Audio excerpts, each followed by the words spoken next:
Alright, chapter 21, Daryl Pennyfield. The Rhinecliff game always cranked school spirit up to fever pitch, and the pep rally proved it. When that guy in the Rhinecliff jersey stepped out onto the turf, the whole place went nuts.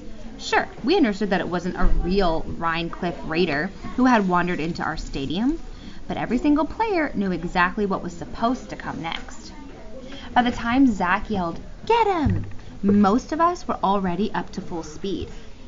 I wasn't the fastest guy on the Condors, but I was the best tackler, and I was determined to get there first. I let the roar of the crowd fill me like rocket fuel, powering me past my teammates. I swear, it never crossed my mind to wonder who this kid was. This hero who was ready to be plowed down by the entire squad just to put on a good show. Whoever it was, it had to be a good athlete who could take a big hit. The instant I made contact, I realized I was dead wrong. It was like tackling a punter. No, a punter's little sister. It was the worst feeling I've ever had. I tried to roll off, screaming at the others, "Stop!" Too late. They were already airborne, coming in like a wave of guided missiles. I can't even describe the crunch. It wasn't pleasant for me either because I was at the bottom. I can only imagine how it must have been for a skinny non-athlete who had no business setting foot on a gridiron, a bomb blast, an earthquake. The crowd was in a frenzy, howling every time another Condor piled on. Suddenly the coaches were there, reaching into the tangle of arms and legs, pulling off bodies and tossing them aside. I heard Coach Pulaski bellowing, "What is the matter with you people? What was that all about?" I jumped up and stared at him. "Well, wait a minute. That wasn't planned?" The coach didn't answer. He was too busy getting the helmet off the guy in the Rhinecliff jersey. About 30 pounds of hair spilled out onto the turf. 1,100 screaming, cheering kids went suddenly silent at the sight of the 8th grade president stretched out, dazed on the grass. I dropped to my knees beside him. "Cap, are you okay?" Cap reached up and brushed a clump of mud that had penetrated his face guard. He started to say something, but it came out in a low gurgle. The coach and one of the trainers hauled Cap up to his feet, supporting him, one on each side. They began walking him back to the school building and the nurse's office. There was a smattering of applause, like they give injured players at sporting events, but not much. Everybody was too shocked. Before leaving the field, Coach Pulaski turned back to the team. "Nobody moves. Not a muscle. You hear me?" They hustled Cap away. He was taking the occasional step, but if they hadn't been holding him up, he would have been flat on his face for sure. Still silent, the crowd began to file out in an orderly fashion. They fell in line behind Cap and the coaches, like mourners in a funeral procession. There was none of the rowdiness and high spirits from before. Cap's injury had sucked the pep out of all of this rally. I looked at my teammates moving from face to face, not sure if I was upset or just confused. What happened? Why was Cap in that uniform? "I guess he volunteered," offered our kicker. Volunteered for what? That wasn't supposed to be part of the rally. The coaches knew nothing about it. "Maybe Cap did the whole thing on his own," suggested Zach. "He's a bit of a nut job. Even you have to admit he's not Joe Average." That should have been enough for me. It always had been before. The word of Zach Powers. He was the guy who convinced me that I wasn't as stupid as I think I probably am. Before Zach, school was pure torture for me. Imagine spending 180 days a year in a place that's designed to take everything you're not good at and make it important. School. Zach rewrote those rules for me. School had nothing to do with learning and knowing and getting the right answers. School was about sports and girls and fun and being popular. Because you're good at sports, hang out with the right girls, and have a lot of fun. But Zach had gotten so weird lately on the subject of Cap, how could I trust what he was saying? There was something about this disaster that just didn't add up. I was still chewing on it when Coach Pulaski burst back upon us, his face thunderclouded. "If If there is one thing I tried to teach you besides the fundamentals of football, it's to use your head for something more than a place to put your helmet. What in God's name were you thinking? Honest, Coach, protested one of the receivers. We didn't know it was Cap. Pulaski's eyes bulged. But you knew it was somebody. Why would you think it's ever okay for 20 guys to pile on some poor kid like he's a tackling dummy? And not just for his sake. What about your own? You risk your bones, your knees, any chance of playing high school. And for what? To beat up on a jersey that once belonged to Rhinecliff? Is Cap going to be okay? I asked in a small voice. Probably. No thanks to you. For crying out loud, Pennyfield, I haven't seen you run that hard all season. Now, I've got to ask you, all of you, who put that boy up to playing kamikaze? I studied my cleats. Everybody studied theirs, so they're all just like, looking down. Ashamed. Come on, prodded Coach. Somebody had to know about this. Again, dead silence. Fine, don't tell me, but this isn't over. When Mr. Kosicki gets back, he's going to ask you the same questions and probably a lot more. I am disgusted with every last one of you. We changed and went back to class, but there was no escaping the events of the pep rally. The whole school had been there to see what happened, and no one could talk about anything else. What went wrong? What did the team know, and when did they know it? Was Cap going to be all right? The speculation got wilder every minute. One rumor actually had it that Cap might take revenge on the team by running us over with a school bus. Come on, I exploded. There's no revenge. It was an accident. Naomi was beyond furious. Oh, sure. 20 guys accidentally jumped on him. Okay, that part was on purpose, I admitted, but we didn't mean for it to be Cap. We didn't mean for it to be anybody. It was a stunt, like the guy in the jersey was Rhinecliff. Some stunt, she snapped. Cap has never played football. You could have put him in the hospital. Calm down, soothed Lena. He isn't in any hospital. The word is he's still at school, and he's going to his afternoon classes, limping a little, but not really hurt. When Lena used the phrase, the word is, you could take it to the bank. She knew everybody. It was like she had her own private network of spies. I heaved a sigh of relief. I had been the first to hit Cap after all. The shame brought sudden tears to my eyes. Lena stuck her finger in my face. Don't you dare start blubbering at me. None of this was your fault. It was Winkleman. I was blown away. Hugh Winkleman? Phil saw him in the office, getting bawled out for it.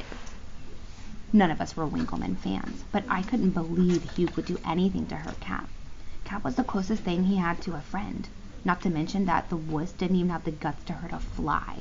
Not unless someone else was pulling his strings. Like a puppet. That's what that means, pulling strings. It's you're being controlled by someone else. I had a haunting vision from lunch yesterday.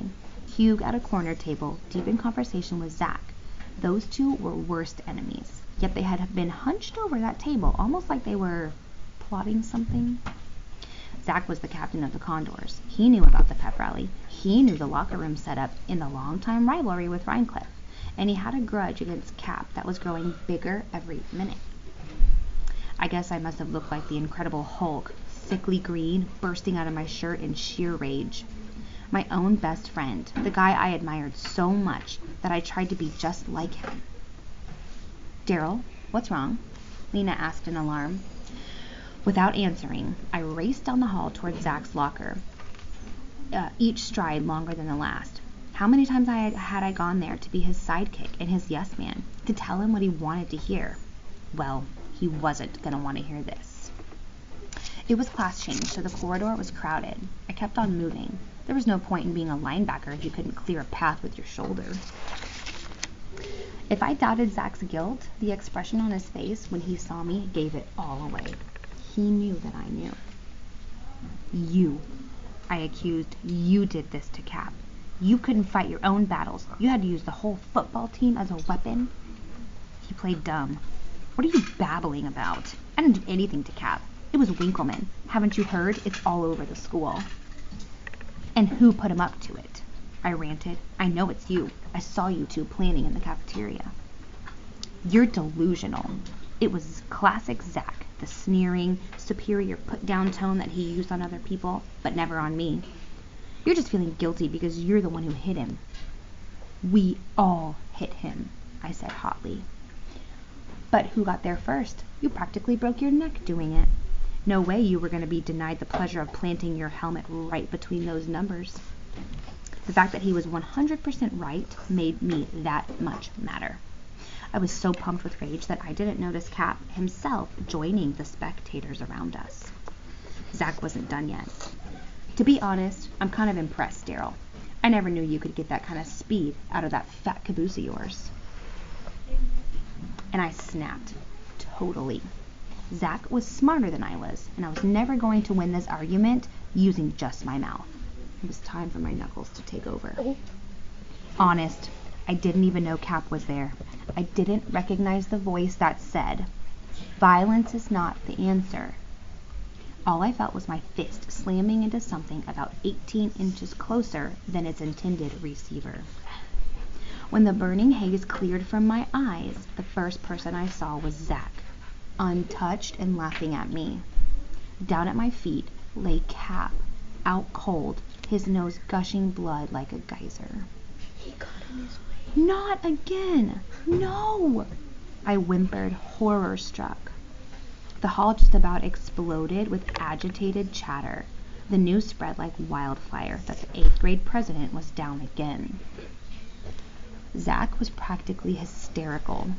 That's the second time today you've decked this kid. You're building a great relationship. If you get any closer, you'll probably kill him. The reality of what I had done overpowered even the desire to shut Zach's big mouth. I hauled Cap off of the floor. "Help me!" I bawled at the crowd. A couple of 6th graders rushed up to support Cap on the other side.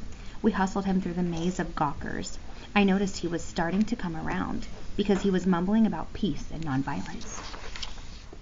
His breathing blew pink bubbles in the torrent of blood that was still pouring from his nose. I was so flustered that it never even occurred to me to lie when Nurse Meyerson asked what happened. "You were in a fight?" she demanded. "Not with Cap. I was trying to punch someone else, but his face got in the way. It was all because of nonviolence." "I can see that," she said coldly. But her attention was on Cap, so I got sent to wait for her in the principal's office. I sat there through the final period of the day, not even agonizing over what "I'll deal with you later" might mean. Whatever happened to me, I definitely had it coming. The rest of the school seemed to think so too, because I got a lot of dirty looks as I stewed in there in full view behind the glass. The condemned man on public display, the guy who had knocked out Cap and tackled him before that. The worst part was that I liked Cap now. Sure, I had been awful to him, but that had been back in the days when we made him president as a joke and sent him wandering after fake press conferences and stole his shoes while he was meditating. Back when Zach was calling the shots. What a bunch of jerks we had been, firing spitballs at a kid just because his hippie hair made a big target. And in spite of everything we threw at him, Cap never fell apart, or ratted us out, or even got mad. For weeks it had been open season on the 8th grade president, but he hung in there. That's what first brought me around to admire the guy. I didn't care that he could drive a bus or plan a dance. Cap Anderson was quality. I didn't see that before. I saw it now, yet now was when I had really hurt him. I was never going to forgive myself. The bell rang, but Nurse Meyerson still hadn't appeared. The halls filled with students packing up for the day. Through the main doors I could see the fleet of yellow buses coming up to the circular drive. And there, between the 3rd and 4th, an ambulance. No, it couldn't be. Not for Cap. There was no siren. It was still driving normal speed, taking its turn in the queue. Still, what would an ambulance be doing in a line of school buses? The answer rounded the corner 10 feet in front of me. It was Nurse Meyerson escorting a shaky, blood-spattered Cap toward the front door. The crowd parted to let them through.